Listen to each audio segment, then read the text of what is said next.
Now, before we get started, we couldn't possibly put on the show without our sponsors. So, if you haven't yet heard of or tried Heights, then what are you waiting for? You might already have a daily hair care and skincare routine, so it's about time that you made brain care just as important.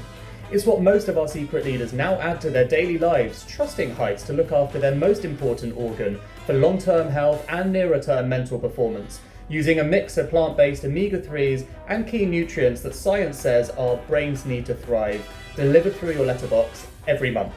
Listeners of this show can get £10 off a quarterly subscription with the code LEADERSHEIGHTS at yourheights.com. And I want to take a moment to let you know about the immense e-commerce marketing platform called Klaviyo. It's what I've been using at my own startup since we got going to get a full 360-degree view of my customer, and I've not looked back since. Plus the fact that 50,000 other e-commerce businesses use it to find out what their customers are doing so they can analyze and act on it to convert means that they're the perfect solution. Whether your scale is from your first million to your first billion, Klaviyo will set you up for success on that journey.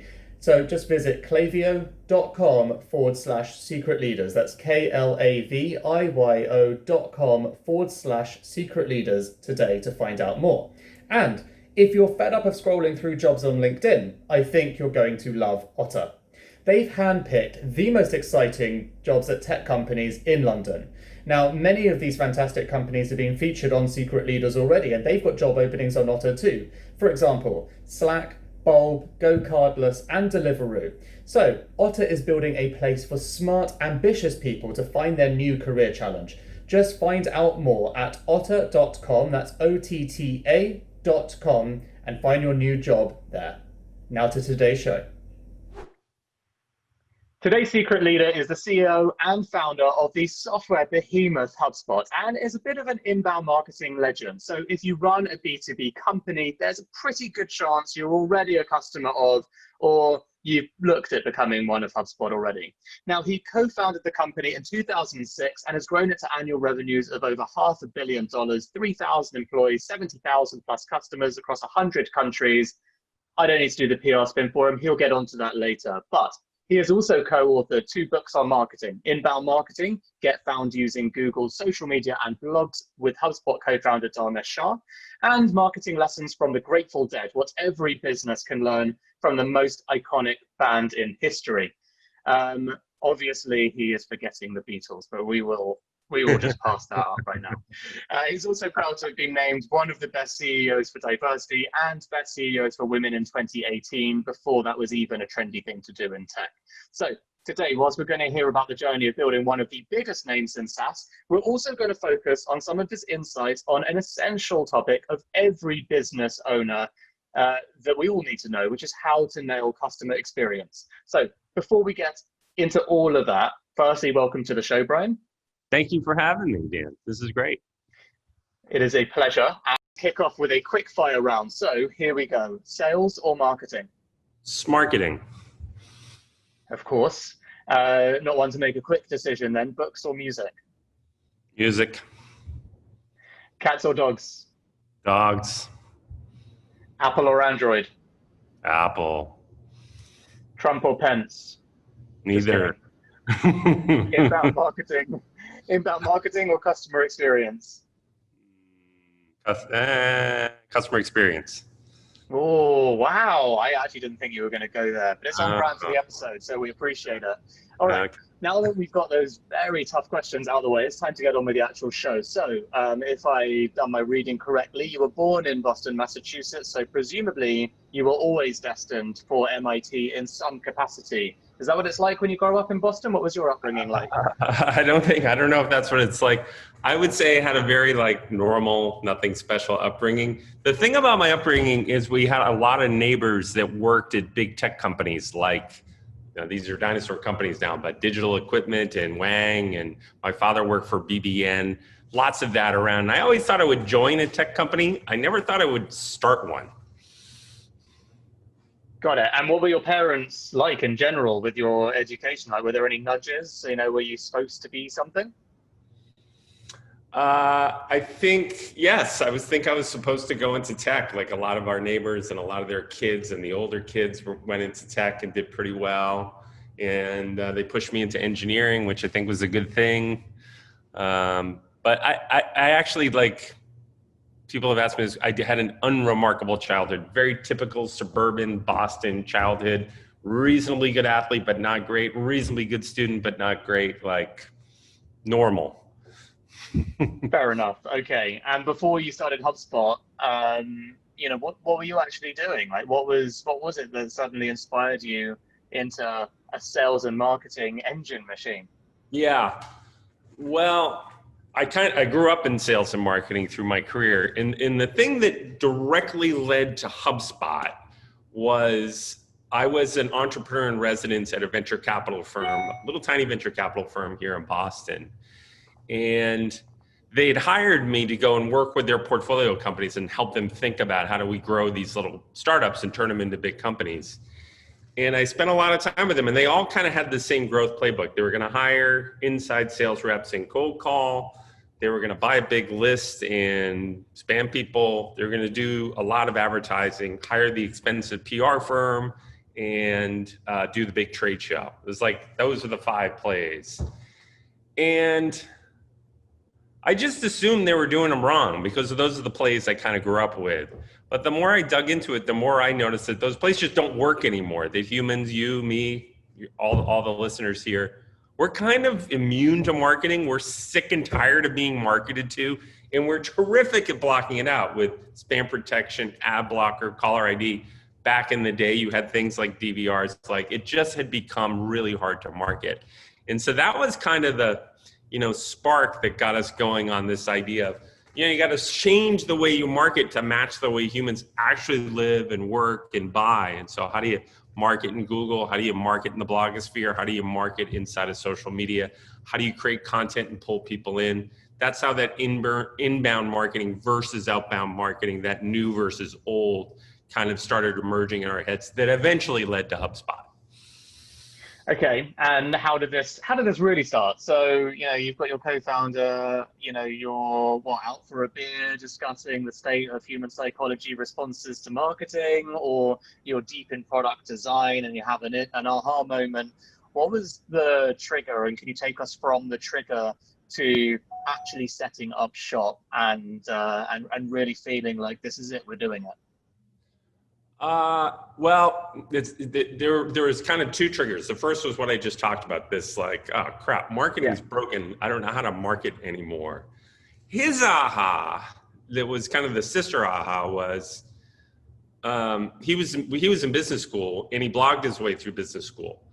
And anytime he had an interesting lecture, heard something interesting, he'd write a blog article about it. Very clever at search engine optimization, very clever at early social media marketing. So back then it was Dig and Reddit. It wasn't really Facebook, and totally changed since then. And I was looking on Alexa, ye old Alexa before the modern Alexa, at how many visitors he was getting to his crappy little blog that he spent no money on versus my wealthy venture-backed startups with lots of talent. And he had way more interest in his crap blog than any of my wealthy venture-backed startups. So I grew interested in it, and that's where we started talking about, he's doing inbound, we're doing outbound. That was that dichotomy. Another aha we had at the time, okay, this is gonna sound weird, but actually, can you hold 1 second? I wanna show you something. Is that okay? Yeah, please do it. Absolutely. I'm running now into my back room. This is the first show and tell I've had for a while, so I would love to inspire a new moment. Can you see that cartoon? I can see that. Okay. The caption on there is, on the internet, nobody knows you're a dog. And the aha we had was, it had never been a better time to be a startup. And it just, no one knew. And your success was much more about the width of your brain than the width of your wallet, kind of for the first time in history. And so that was another kind of aha, like, oh, there's a change going on in marketing. There's also a shift going on in the power dynamics of how you grow. And it's becoming easier to grow. not harder to grow. The third thing, sorry, I'm ranting now, Dan, but the third aha we had was the advertising industry was changing. It used to be that if you wanted to get attention, you would buy a little ad, you know, inside of a newspaper or magazine. You'd buy a little ad on television. You'd buy a little ad on the radio, and that was expensive. If you wanted to start your own newspaper, wow, that was expensive. You had to buy printing presses and ink and hire reporters. Like, wow. If you wanted to start your own TV station, wow, you needed to buy bandwidth and like, it was a lot of work. Same thing with a radio station.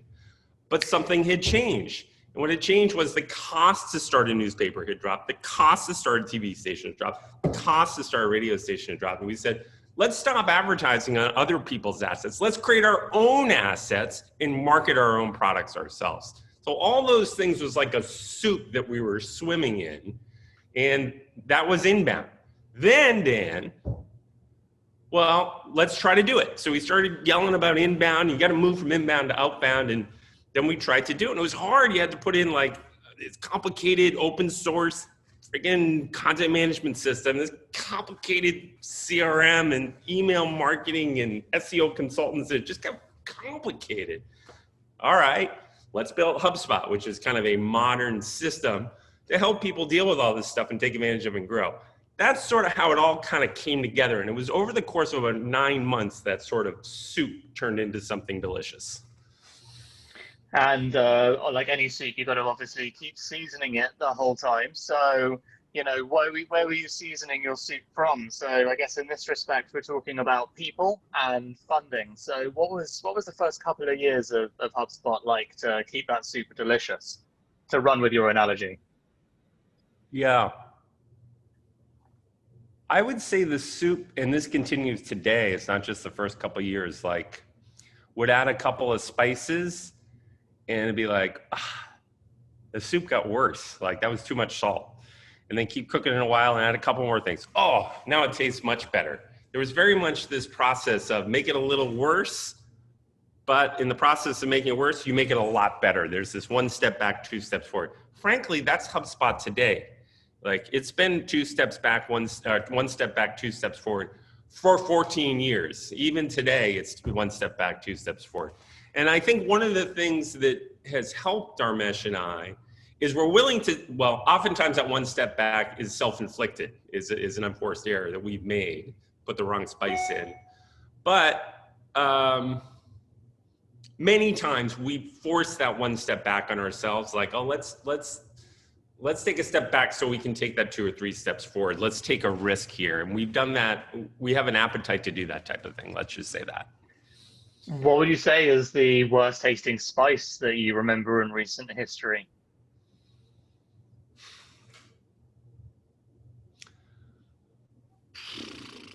We had a period of time a couple of years ago where we just made way too many unforced errors. We fell way behind in hiring in Q1 of 19. And when you fall behind on hiring salespeople, okay, that's bad. It slows your growth down. But if you fall behind in hiring support people, well, you don't make your customers very happy if they have to wait. We had an outage in our product back in 2019. We just had a series of unforced errors in Q1 of 2019 that really set us back at that moment and really had us reevaluate how we run our company, what our operating system looks like, and really was a wake-up call for us to really change the way we built products and run the company. So that was an unforced error step back.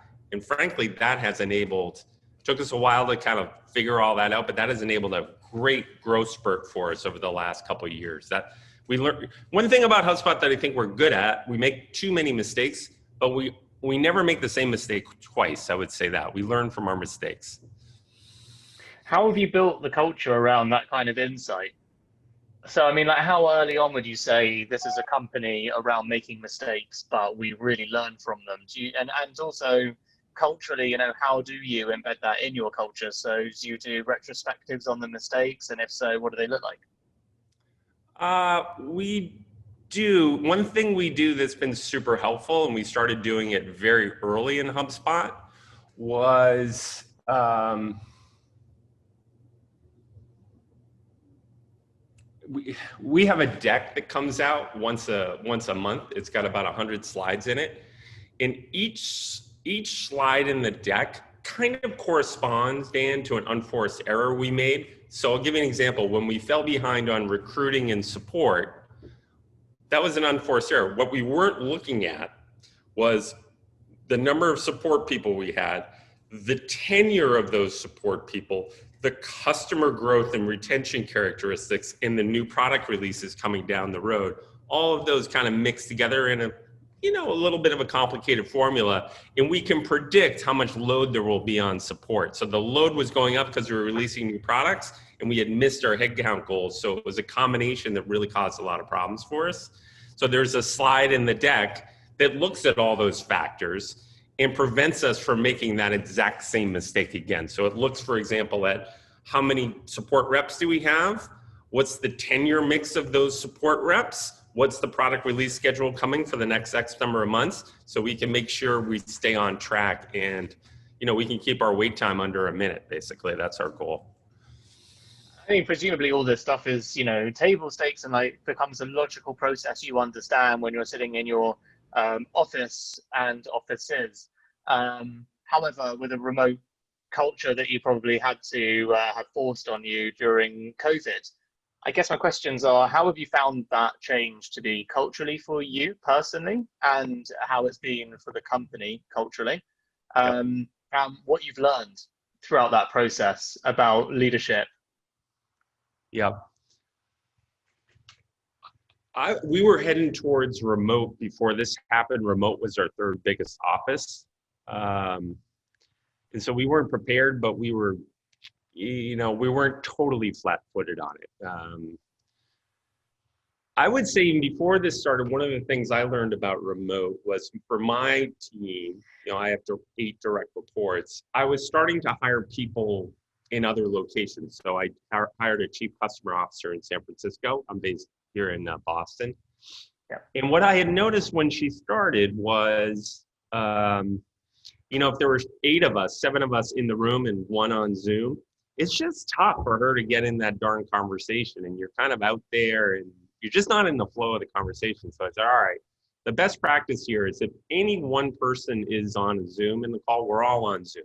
So I started just either working from home or working from my desk and Zooming into my staff meetings or whatnot. So the way I was headed with my meetings basically was my own team, it's remote. Once a quarter, we'll all get together for a week and work through our quarterly business reviews, work on whatever we have to, reconnect with each other. So I was personally headed that way.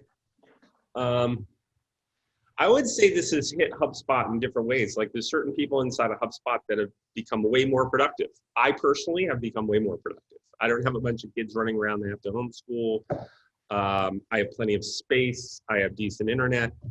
It's good.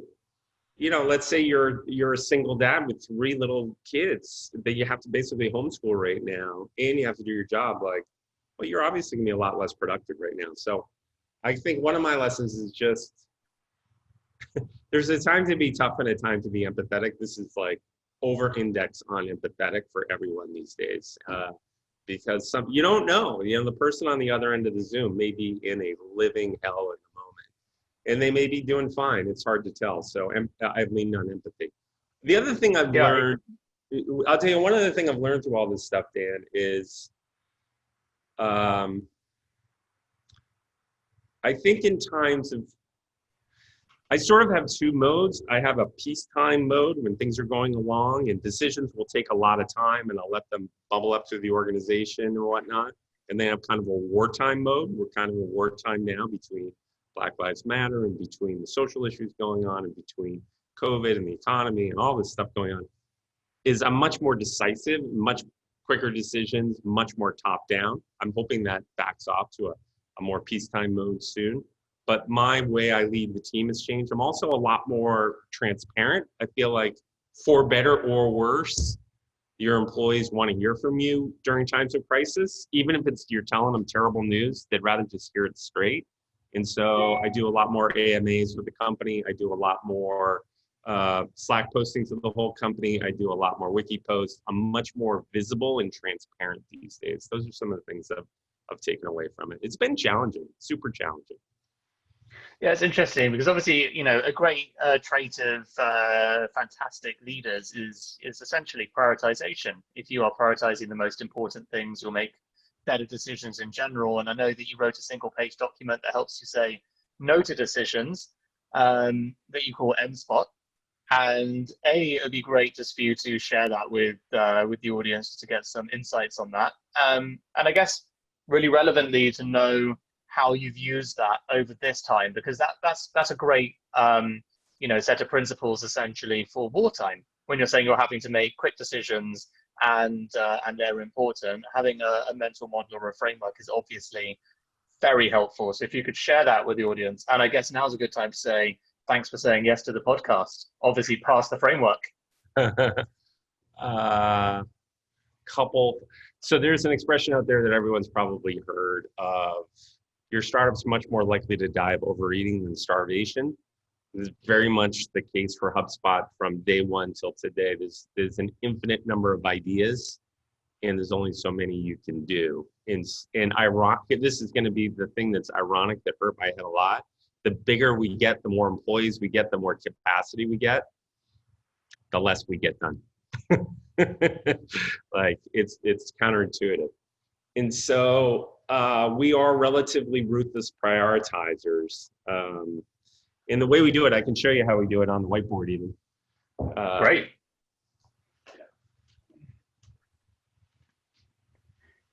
I was hoping you were just going to point to that and be like, there you go. Make sense of it. Nope.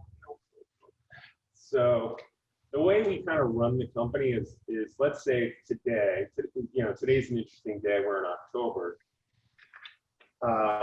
Around this time of year is interesting because we're trying to decide our priorities like October, November, and then we nail them down at the end of November. December, we nail down our budget. December's budget. And then we kind of have our heads down until June.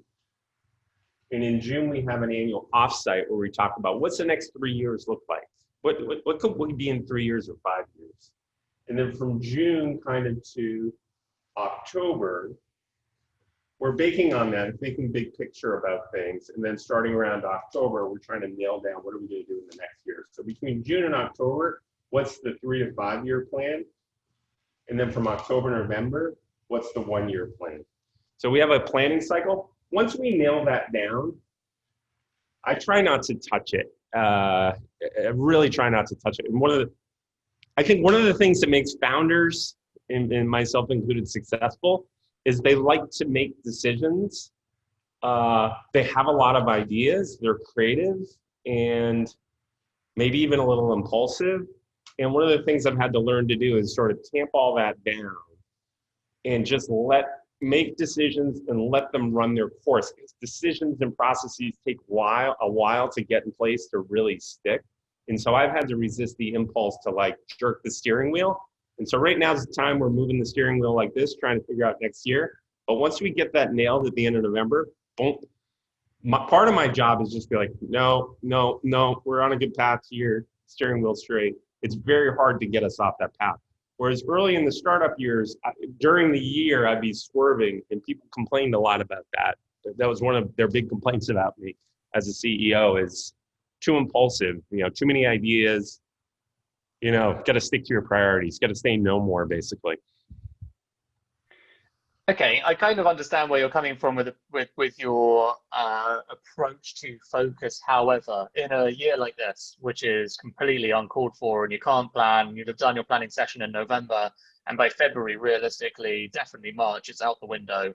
Then, like you've already mentioned, the George Floyd murder, which brings up a whole other issue, particularly in America, where you realize the social injustice, and then you are an employer with thousands of people, thousands of customers across the world. It's not possible to say, guys, this is what we decided in November, therefore we're readying the ship and steadying the ship. So how do you approach that? How do you, in these two big moments of change, essentially go back on what you've just said because it's important to you. Yeah. So in late March, when, you know, the health crisis started and the economic crisis started, we flipped into wartime mode. One thing we did is we looked at our product roadmap. You know, what are we building this year? What's the plan for next year? We kind of ripped it apart and said, well, what can we do with the product to really help companies deal with this stuff? You know, the good news for it's been brutal for so many companies. We are particularly well set up for this. Like our whole value prop is kind of ideal for a company trying to deal with this economic crisis. Like you're doing outside sales, you need to move to inside sales. You're doing offline marketing, you need to online marketing. You're doing outbound marketing, you got to move to inbound marketing. Like we built a platform to help people digitize and deal with this kind of thing. So there wasn't literally a single change we made to our roadmap, which helped. We made a bunch of changes to our packaging and our pricing to help our customers kind of weather the storm and to help new customers come on board at a much lower price and at a free level much more easily. Those were the big shifts we made early on. And then we obviously moved everyone to remote and tried to help everybody with remote. That was kind of the first set of changes. The second set was around when the George Floyd killing happened. Can you go back to that day? What did you actually do on that particular day? Like, do you remember how you treated the company announcements and stuff? I do. I just remember. Oh, sorry, not that day, obviously, but that week. Yeah, I remember that week well. We're one of those companies that we don't run on an urgent clock. There's almost nothing that's ever urgent, like, oh, getting on the phone now. And people work a little on the weekends, but we tend not to have a meeting on the weekend. That was the one time it's like, all right, let's have a call on Saturday or a call on Sunday. And we kind of had two groups set up, one group to deal with employees and what changes we're going to make with employees, and another group, what are we going to do for our customers and partners. And over the course of like 2 or 3 days, we made a bunch of decisions and then rolled them out relatively quickly. I would say that was one of the prouder moments I have of HubSpot in our history. The teams really got together. They were dealing with all kinds of personal stuff themselves, but they worked hard and came up with sensible solutions to really support our employees and then really support our customers and partners. And then we hopped on a call with all of the employees, and I think we had a call once a week during that time, just update them on what we were thinking.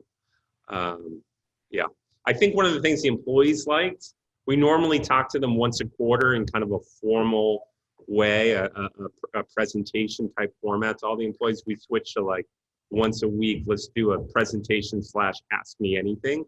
And it was super transparent. Everybody on the company was on it. Normally everybody doesn't join a call like that. And that served us pretty well back then. I'm super proud of my team and how they handled that. Like, obviously, because I'm obviously aware of, like I said in the intro, you've got these awards for, diversity, in particular with regards to gender diversity, so best CEO for women, etc. How has this moment in time made you consider, what you as a company, where you stand in terms of all diversity? Because of course, it's it's a perspective. Naturally, it's not everyone's perspective, but the gender diversity is, the first logical barrier to get through because, it's 50-50 in society. There's as many women as men. So how could you not have more of a 50-50 equality? That is a very fair and logical argument. And it's great to see that you've started there. It's understandable, naturally, that, tech has in the past not been as representative because of the way that the system is set up in America, especially, but obviously other places in the world. How has what's happened, created a culture and an engagement for not just the leadership team, but I guess the whole company and thinking about where you move forward? Yeah, I can just tell you we've made a lot of mistakes here. One of the biggest mistakes we made was early. Like if you looked at HubSpot, 20 employees in, I hired a bunch of my buddies from MIT, and we all looked alike. We all talked alike. And then from employees 20 to 100, you're starting to hire people you don't know. Again, like kind of a monoculture. And then all of a sudden you got 100 employees and a black woman comes in and interviews. She's like, this is just not my tribe. No. And so And you're a tech SaaS company, so it's like even in the niche, it's more complicated. It's not like you're, you're we literally were, serving tech pros. Yeah. yeah, we dug ourselves a giant hole.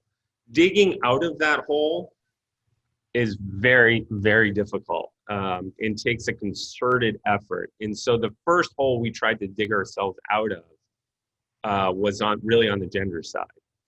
I'll give you and we started working on that a long time ago, maybe 5 years ago. And the stat that I'm most embarrassed about and proudest about is 5 years ago when we started this, 47% of our employees were women, 23% of our managers were women. That's just a bad stat. Why that can't be right. It's not like women are worse managers. I would argue they're way better managers than, if I look at my team anyway. And so now that's 47 and 47. That was a big change. There was a series of plays we ran to enable that to happen over time. And it took time and it took energy and took concerted effort. And it wasn't something we just talked the talk about. We walked the walk and really did hard work on it. Like 3 of our 7 board members are women. 3 of my 8 direct reports are women, and they're fantastic. And that sort of started bleeding through the organization, but it took a long time. We were also way behind on people of color. And there was something we were working on. Honestly, we hadn't made a ton of progress on it. George Floyd stuff happened. In the moment I saw that, we had not been a political organization. We hadn't spoken about social causes or any of that stuff. I was just like, that's not political. That's just a moral issue. And it was just a wake-up call for myself, and I think the whole industry and the whole society writ large. And I kind of look at that one, it's like, people say that history kind of marches on. I don't think history marches. History crawls really slowly, and then it jumps. And history jumped in 1968. It was a messy, awful year in the United States, at least. And it crawled until now, and it's making a jump, and it's messy, and it's ugly, and American politics are incredibly ugly. But I think it's necessary. And what's nice about this jump is someone like me can actually do something about it and weigh in on it and move the needle inside of HubSpot and really help. And so we're trying to not just talk the talk about it, but walk the walk on it. And we're starting to make some really good progress. I think we'll be able to move the needle on people of color in the same way that we moved it on the gender side. I mean, there's obviously the famous quote, which I think you were alluding to, which is, there's centuries where basically a decade worth of stuff happens, and then there's a decade where a century worth of progress happens. Yeah. And it certainly feels like this is a year where potentially a century's worth of progress could happen. Yeah. I guess it'd be really interesting, if you've been given the opportunity to look at your approach. You said something just then, which I loved, which is, this is not a political issue. This is a moral issue. And yet, at the same time, obviously, there's a blog that's gone around from the Coinbase founder, Brian Armstrong, who says the opposite, which is, this is a political issue, and people come to work to do their best work. And you can come work at Coinbase if you leave your politics at the door. And of course, like anything in business, if you're very clear about what you stand for and very clear about what you stand against, you'll get a very certain type of person there. So you can see all the positives with them having a stance like that, and all the negatives too. It's interesting. What do you think about? Were you surprised? I suppose not him specifically, but were you surprised to see someone take that kind of stance? It feels. One of the stances that's quite bold there. Other stances are, things like, we will never be a remote organization, therefore you would want to work here if you want to be around people. Whereas even today, Stuart Butterfield's talking about, how Slack, if they don't become a remote first organization, people will just go work at their competitors where they are. There's all these very strong opinions going around, which is great because it's opened up really a question of how people should and want to work and go work for those types of companies. But I suppose, were you surprised to see such polarizing views? No, I wasn't surprised. I'm not surprised about it at all. Given what's going on in society today, I'm not. And I think smart people can disagree. And I think Coinbase, if they have their own opinion on it, he has his own opinion on it, wants to run his company that day, people can do whatever they want to do. I would just say I feel really good about our stance on it. I feel like we, as let me give you a different argument on this stuff. So I think it's morally imperative that HubSpot do something about this stuff, and we're actively working on it. And I think we're going to make huge progress. And part of my mission in HubSpot isn't just to build a big, successful company, but to build a company my kid and hopefully someday my grandkids will be proud of and brag about. Like my dad worked for GE and BB&N or BBN. I'm proud of that. You know, I kind of brag about that. I want my grandkids to brag about HubSpot. So part of our mission isn't just to grow and make money. It's to do something special that impacts our community. So I feel good about what we're doing about that stuff. I think our employees do too. I think a modern employee today has changed. It's very different than when I joined the workforce. When I joined the workforce, my expectation of my company, it would never even cross my mind that this would be an issue that they would weigh in on or whatnot. Employees today, and I'll tell you, employees today, they join, almost all employees join the workforce, and almost all employees like myself and yourself, we're both employees. You have your own personal brand, right? You've been curating it on TikTok or Instagram or whatever you're doing, LinkedIn. Then you join a company, you want that company's brand to kind of align with your brand. You want its moral compass to align with your moral compass. And so I think the expectation of companies is changed, and employees have changed the way they think about it. And I think the vast majority of employees want to work in a company that believes in diversity and inclusion. I think the vast majority of employees wants to join a team that's diverse. And I think if you've got a team of a bunch of white dudes that are middle-aged, I think it's a repellent to white dudes that are middle-aged, black people, any people. So I think the whole thing is changing. I think it's all been thrown up in the air. I think wise people can disagree. And it's something we think a lot about and we debate about a lot. And I feel pretty good that we're taking a stand on it. I disagree with what Coinbase does, but I respect his opinion. He's going to build a slightly different company. The employees will be different. Good luck to him. I guess, you know, one thing that strikes me as particularly fascinating to find out from you is what the steps are that you're taking to try and address this. Because, you know, it's interesting, you've already got the life experience of being 20 white blokes and then needing to hire a woman. And I'm so conscious of this stuff as well. It becomes very apparent very quickly. And like you say, as long as you get the balance right early enough, it isn't really ever a problem, but suddenly there seems to be a point of no return. So having had, I guess, on a micro scale, that scenario with, 20 and then one won't feel like a micro at the time, but obviously now you've got, you know, so many employees. It's a very different beast. So how are you approaching it? What advice do you have for people that, I mean, a lot of people are going through the same thing, right? There's a lot of people like us, white founders, male, experience, etc., who suddenly had a wake-up call and said, Jesus Christ, I'm embarrassed that I didn't recognize this sooner, and it wasn't higher on my agenda sooner. But the one benefit that comes from a time like this is that now I've woken up, smelled the coffee, and I'd love to actually actively do something about it by recognizing, you know, white privilege, all of the different things that just you don't spend time pontificating about prior to this period. Mm-hmm. So now that we have, it's not as simple, as you know, as just solving it. That's not how it works. So it's a very technical and challenging thing because it's an HR issue. It's an issue involving people's livelihoods and the success of your company. So I'd love to know what kind of frameworks or decisions you've put in place that could inspire other people that are going through this challenge as well in all sorts of scale of company. Yeah, I think I would just say a lot of companies, I think, will talk the talk for a very short amount of time. And then just go back to the old way of doing it. I think that's a mistake. This issue in particular is one that takes concerted effort over not weeks or months, but this is a multi-year journey. So I would encourage folks to think about it that way.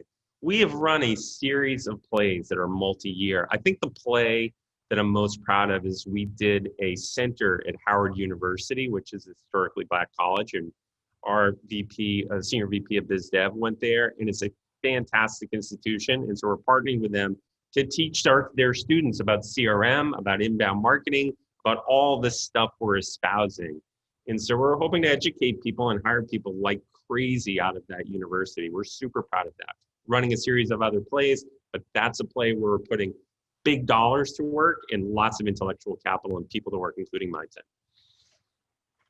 Great. Yeah. I mean, like you say, it isn't, this is the thing as well about making quick decisions in a moment like this, right? But actually, to your point, it's got to be strategic and it's got to feel long term. So I think there was quite a lot of interesting backlash as well about people putting out commitments to quotas, commitments to what they're doing, charters, etc., very, very, very quickly, which is a good sign that you haven't necessarily thought it through or weren't thinking about it before this happened. So I think it's a really good warning sign that this is a long-term journey.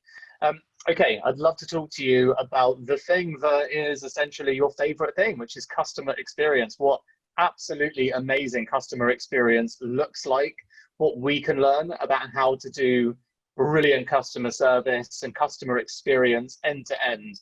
So, you've previously said the words, the quote, customer experience is the number one thing that businesses should be focused on for success.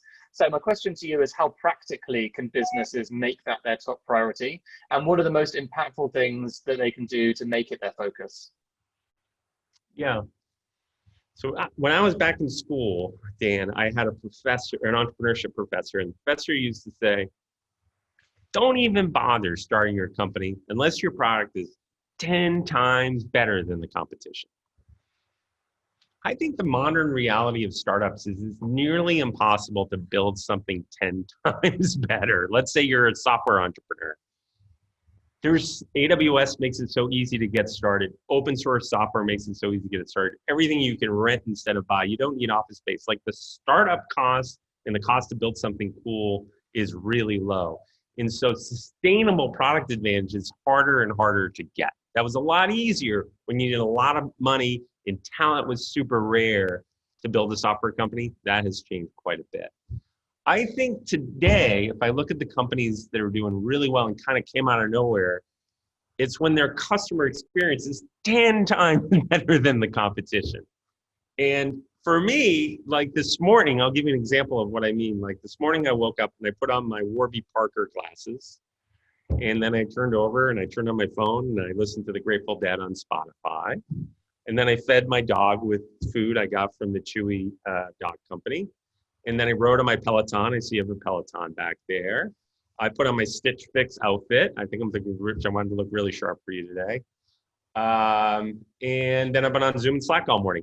All those companies that I do business with on a daily basis are pretty much startups. They started relatively recently. All those companies have replaced existing vendors in my lives. And it's not so much that their product is 10 times better. The experience they create is 10 times better around it. The business model is disrupted. I think that's what's going on in today's day and age is you're seeing these companies emerge that aren't just product disruptors, they're experience disruptors. And people have to worry just as much about product market fit as experience market fit. And the disruption could happen more in the experience than on the product side. How easy do you think that is for a lot of businesses to focus on, which is the second part of the question? So, obviously it's a lot easier in some senses if you're new because you can set your strategy out that way. But again, a lot of changes that have happened over the last year. So great opportunity to change strategy around customer service. But customer experience is quite a wholesome journey. So how easy do you think it practically is for businesses to change and put that at their heart and center? This is a good expression, never waste a good crisis. We're just seeing with our customers that they're digging in, digitizing the end-to-end experience, transforming their experience. I kind of think about it like this. I'll give you my analogy for it. Where's my eraser? So during COVID, I've gained about 12 pounds. We'll put on a little girth. And when I'm on your leg muscles, right, through the Peloton? No, unfortunately, on my stomach, on my spare tire. I kind of think like there's a food chain. Like you can eat all meat. You can eat meat with a little veggie. You can eat mostly veggie with a little meat, or you can eat all veggie.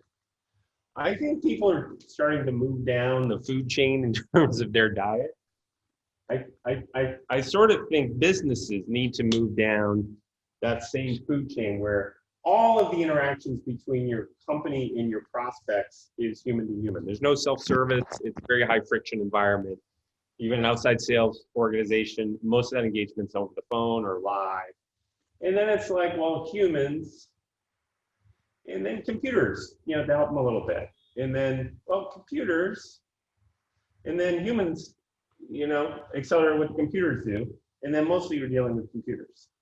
I don't think many companies are going here, but I'm seeing a lot of companies fly here, like here to here. And what I mean by that is, let your prospects and customers engage with you 24/7.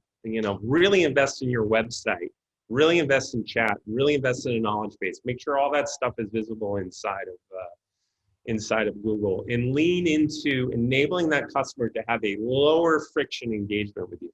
Make your pricing super transparent, enable people to buy off your website, lean into content marketing. All of those plays are taking the gatekeepers away, enabling you to deal directly with your customers. So who does customer experience really well, in your opinion? Yeah, these companies we were just talking about do it really well. I think Peloton does it exceptionally well. They've thought about each point in that experience. They make it, and you get a kind of a complicated device in your background there, that Peloton. They ship it to you. It's pretty straightforward the way they do it, and clean. Yeah. They combine software and hardware in a really unique way. They've created community in a really unique way. I think they're really quite good at it. But all of those companies I mentioned, like Chewy Dog Food is really good at it. Spotify is really good at it. Warby Parker is good at it. These direct-to-consumer brands are all quite good at disrupting the way people buy and making it so easy and cranking that word of mouth. They're all quite good at it. So who do you think does it badly, and what does that look like to you in 2020? Most of the enterprise software industry does it quite poorly. It's an industry I grew up in. Like, for example, pricing pages. You go to a pricing page and it's so complicated that no normal human could figure it out. And a bunch of it says, call us to get a quote. And that just doesn't work in today's day and age. Much of the information on their website is there, but a lot of the really important information the sales reps kind of keep in the sales organization's pocket. So you have to engage with that sales rep to get that information. Most of them you have to buy something before you can use it. They don't lean hard into like an easy to use trial, really lean hard into freemium. That's an industry that's really kind of stuck in the 90s in terms of the go-to-market model. And in terms of like HubSpot culture, so I read that in the early days, you didn't talk about culture like most startups. You actually found culture quite an uninspiring topic and famously said, please, can we never have a chief people officer? And what have you learned about saying things like that will follow you around forever now that you've actually hired a chief people officer and really think that culture is important? Talk to us about that. This is true. Things do follow you around forever. Here's what I'd say about culture, though. First 2 years of it, it was a dirty word. Don't even bring it up. It's just BS. If you can't measure it, it's BS. It's kind of the way we're doing it. And then I joined a CEO group early on in HubSpot, which I'm on a different CEO group now. I find them very helpful. There's no school for CEOs, so a group of other CEOs is helpful. And in the CEO group, yeah, I do one too. Yeah, they're great. Amazing. Yeah, great. Even just for stress relief, they're great. I sat next to a CEO that I really admired, a guy named Colin Engel, who started the Roomba robot vacuum cleaner company. And he's a much bigger company than I was at the time, and I really admired him, and I had kind of a man crush on him. And I showed up for my first meeting, and the topic for the all-day meeting was culture. I thought, this is a bunch of bullcrap. Like, I don't care about culture. It's a waste of time. And at the coffee break, I was chatting with him, and he called me on it. He said, I can tell you're not interested in this topic. He said, culture is how people make decisions when you're not in the room. Culture is how you scale, Brian. So, okay. And then I got engaged with it. I was really interested in it. And I came back from the first meeting, and I saw Dharmesh, my co-founder, and he said, well, how'd it go? How was your first meeting? I said, well, the topic was culture. He said, oh, that's too bad. Culture? What a waste of time. I said, no. Culture is how people make decisions when you're not in the room. Culture is how you scale your company. And I got excited about it, got him excited. Then we started surveying our employees, and it's a classic Net Promoter Survey. On a scale of 1 to 10, how likely are you to refer HubSpot to one of your friends, and then why? And we did our first one there. We gathered it up, and turns out people did want to talk about culture and did want to build a unique culture. And then we built what we call our culture code, which is sort of it defines the relationship between the company and the employee in a rich way. And we've evolved that culture code over time. So culture is important. I think of companies, Dan, as having two products. They have a product for their customers that they want to make unique and valuable relative to their customers and unique relative to the competition. And if they have a great product and a great go-to-market, they'll pull customers in and retain them. The second product they have is their culture. And you want to make that culture unique relative to the competition and uniquely valuable to your employees. And if you can do that, it'll be like a magnet that will pull in employees and retain them. So that's kind of how we think about culture. You know what's funny is during this conversation, I actually neglected to assume I used to run a SaaS company. And so if you do run a SaaS company, then everyone knows HubSpot.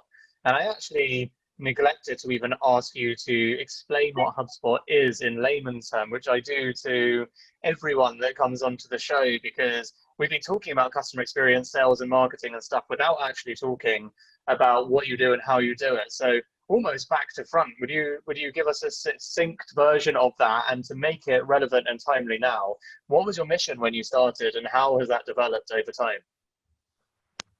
Oh, our mission right now is super simple. We want to help millions of companies grow better online. And HubSpot started as a marketing app. We're very much a modern CRM company now, where everything from your website to your support system, you run on HubSpot, and you try to create competitive advantage for your go-to-market on HubSpot as a platform. It's a very modern take on old CRM that's been a category that's been around for a very long time.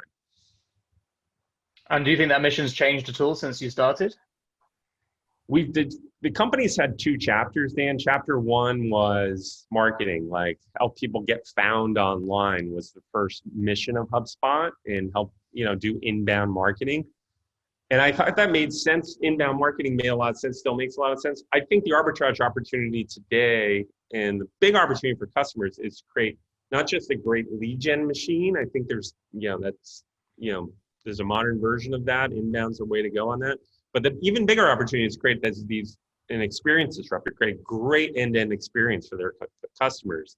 And so along with that shift in the market, we've shifted from marketing to website, sales, marketing, service, the whole thing you can kind of run on HubSpot.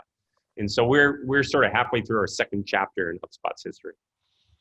Got it. Okay. So what would you say are some of the key insights and takeaways that you can offer to listeners who are looking to develop their own customer experience engines and mechanisms and systems in their businesses? Yeah. So what's this genius playbook? Oh, we're back to the whiteboard. I love it.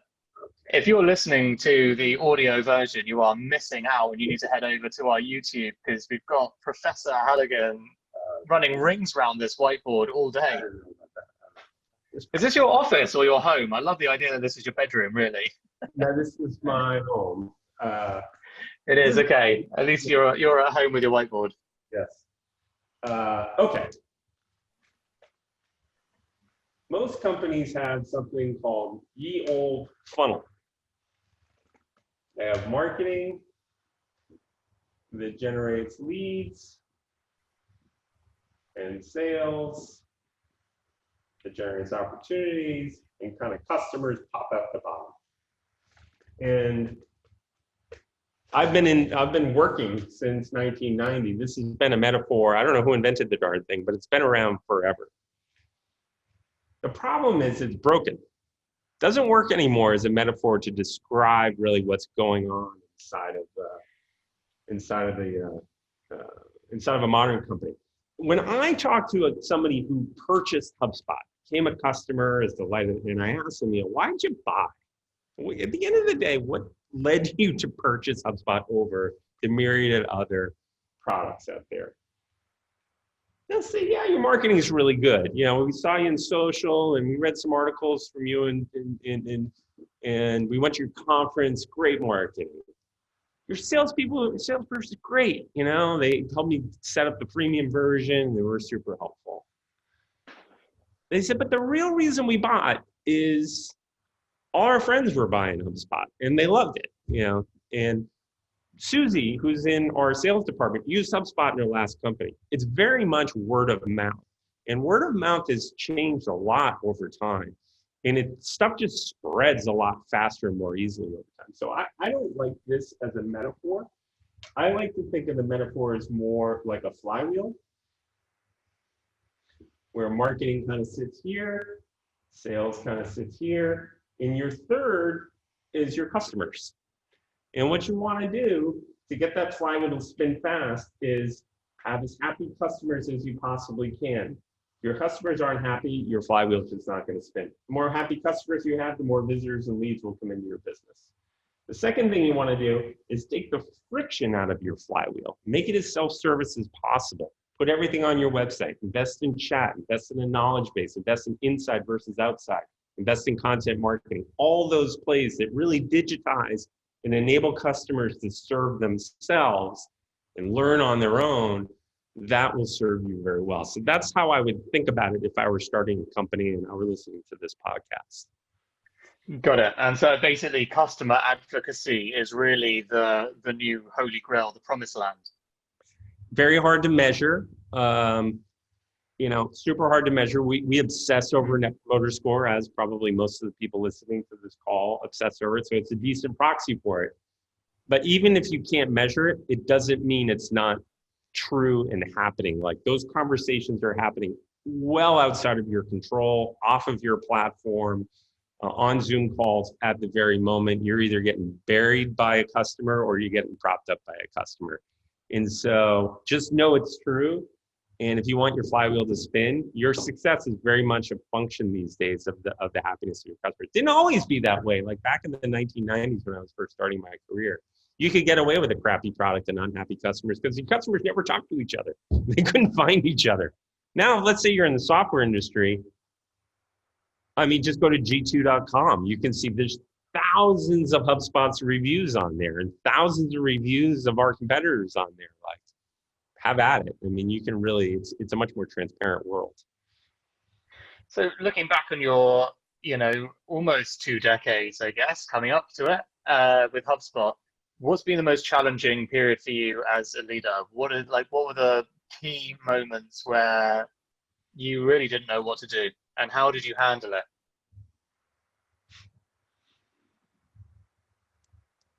I often find that I don't know what to do. Often. People talk about imposter syndrome as like an intellectual exercise. I am like central casting for imposter syndrome. And yeah, same here. I've done about 2 posts on LinkedIn about imposter syndrome in the last week. Yeah, to the point where I don't understand when people don't have it. It's like, how could, that feels unnatural. How could that possibly be true? I would say that, one comment. The other comment I would just say is everything this year has been the most challenging. This has been the most challenging year. This has been incredibly hard and interesting. And I don't recall a time, we've been at it 14 years. This has been the most challenging time. I think when we look back on it in the fullness of time, we handled it well, but we'll see. Our customers and our employees and our partners will tell us. We're still in the middle of the war. We'll see when the dust settles. This has been challenging. Yeah. And when you look back on your time, it's been challenging. Tell me. It's been super challenging time to be a CEO too. Like, there's none of this stuff. You're not prepared to do it. Like, you don't study in business school like W-shaped recoveries or woke leadership or any of this stuff. Like, it's not in the course program.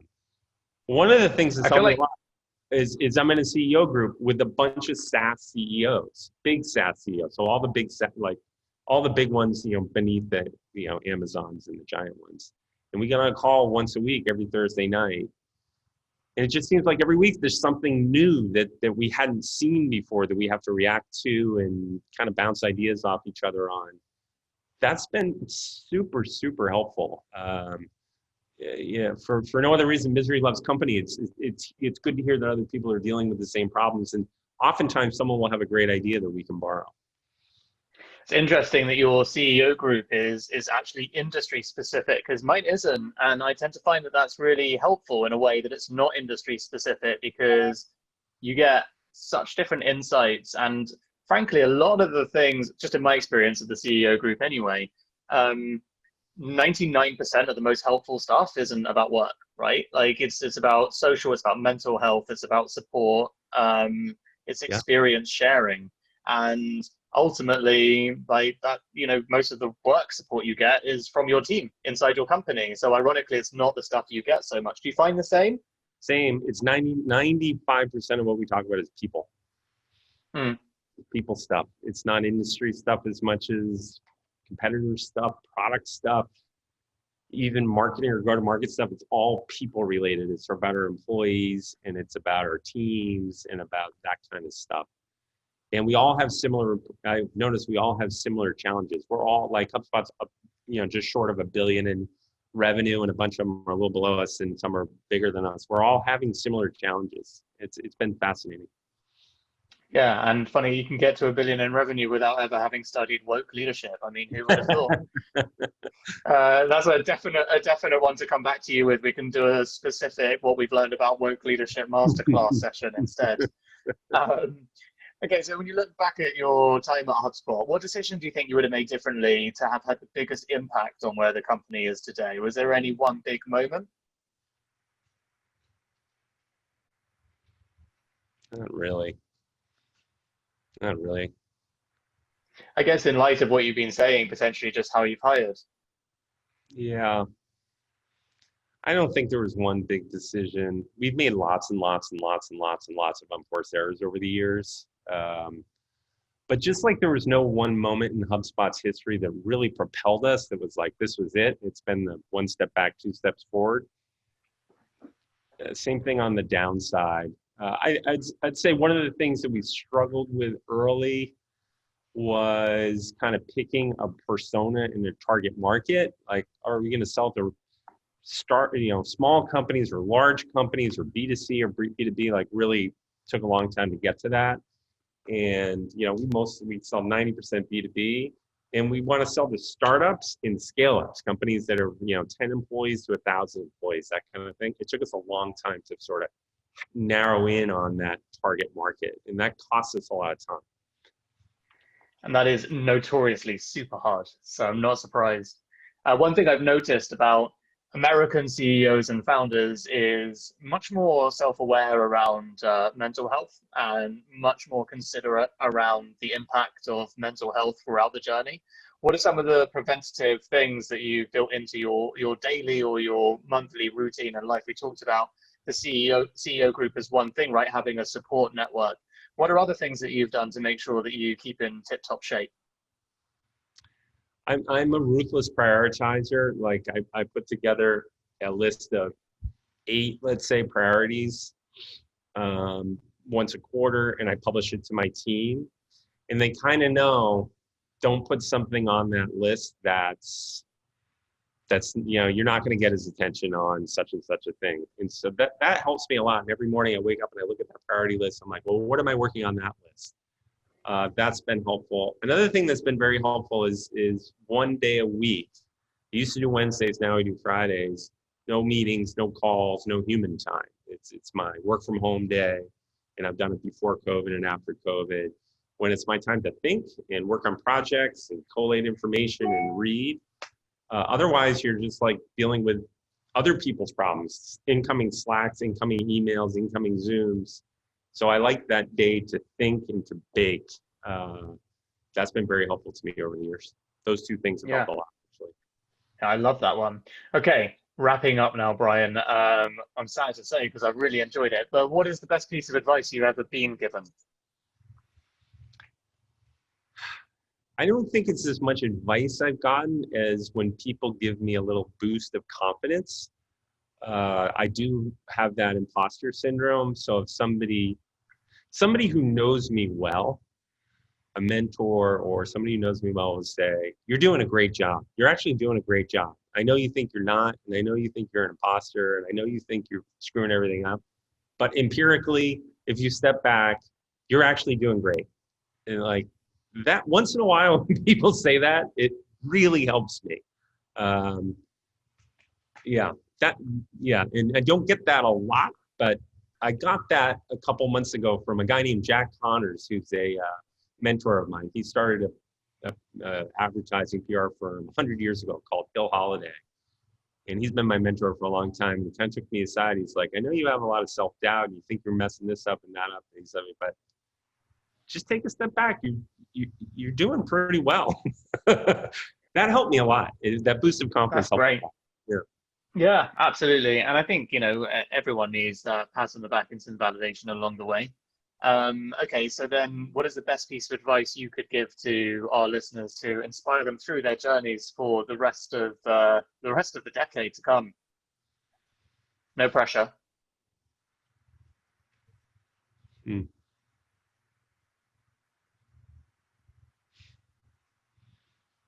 don't know if I have one great piece of advice for your listeners. I would say, though, the piece of this talk that I would take to heart would be this idea of don't think about a funnel, think about a flywheel.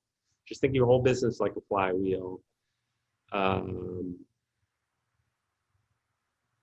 try to turn yourself not just into a great product company, but a great experience company. Look as much at your business model and the way people buy your products. Watch your competition, but don't follow them. Disrupt them on the go-to-market side. Those are where the arbitrage opportunities, I think, exist today. Great. Thank you so much for the time, Brian. It's been super fun. Hope you've enjoyed it as well. Yeah, Dan, thanks for having me. Thanks, dude. Okay, so I will stop recording here.